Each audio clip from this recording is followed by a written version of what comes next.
You know what day it is? Oh yeah, it's maintenance time. Okay, so initially when we got this Chrysler, it had a slight oil leak. Thought it was from the valve covers, but that did not fix it. So we have it linked down to the rear main seal. Here's how to do it, okay? So first off, the issue with this rear main seal is from the factory, it comes with this rubber seal. Do you really think that it's gonna stand up to any sort of mileage? Because through all the heat cycles, this just becomes harder and harder and harder. And this is actually what was leaking. Not this, it was leaking from here. And down here, you actually run a little bit of silicone, okay? I was extra safe on the new seal. I ran a very, very small bead right along this metal edge, just in case, just to have it there.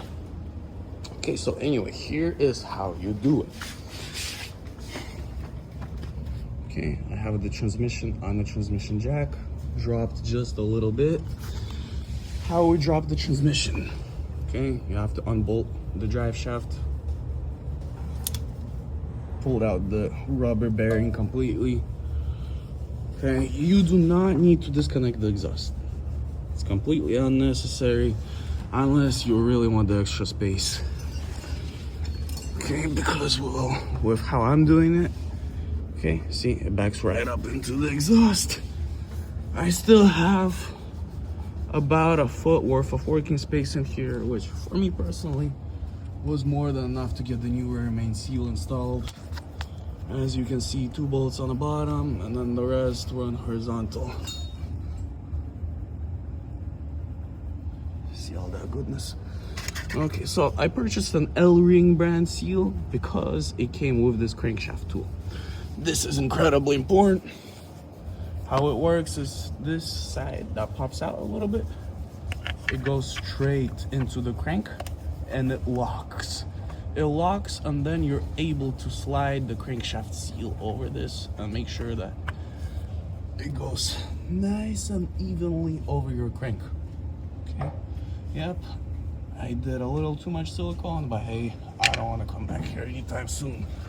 Okay, so now that that's done, going back to the back side of the transmission.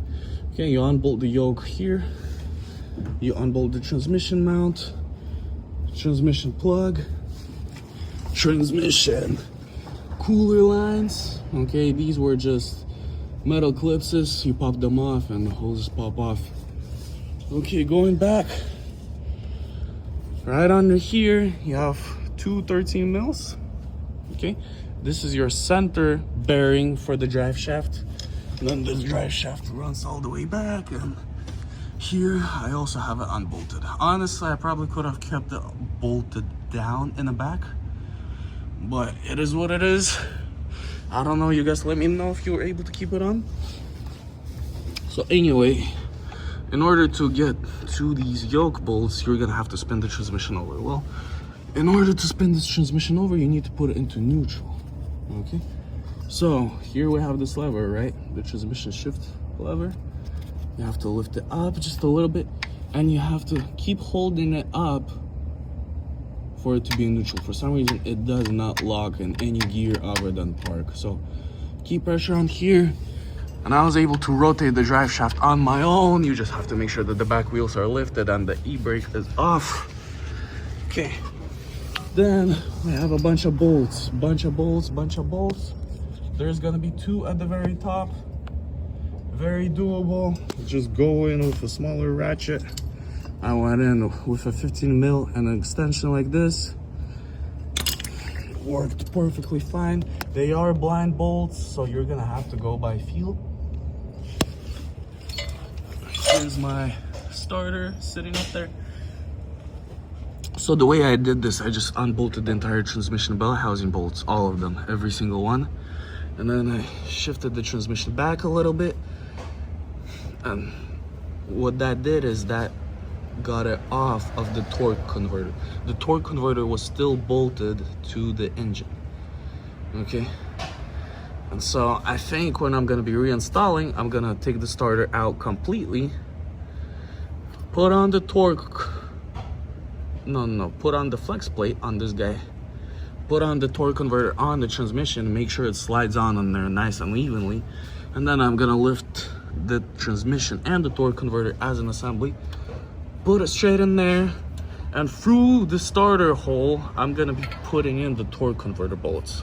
That's the plan. Anyway, that's how you do it, guys. Honestly, compared to other cars, it's really, really not that bad.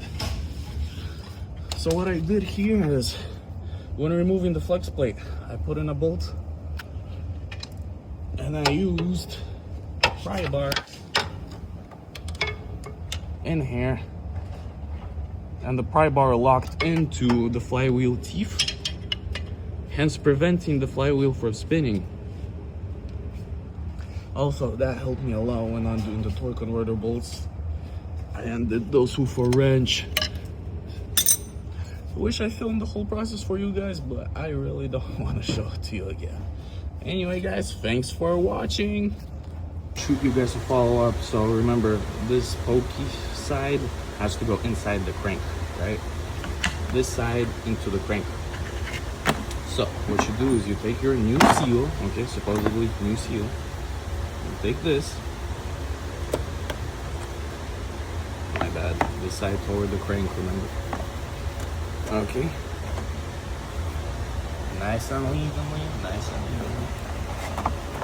Nice and evenly once again. Apply a bead of silicone on this downside. And then carefully make this against the engine. Once this green plate locks into the crank, push the seal all the way in and you'll be golden, guys.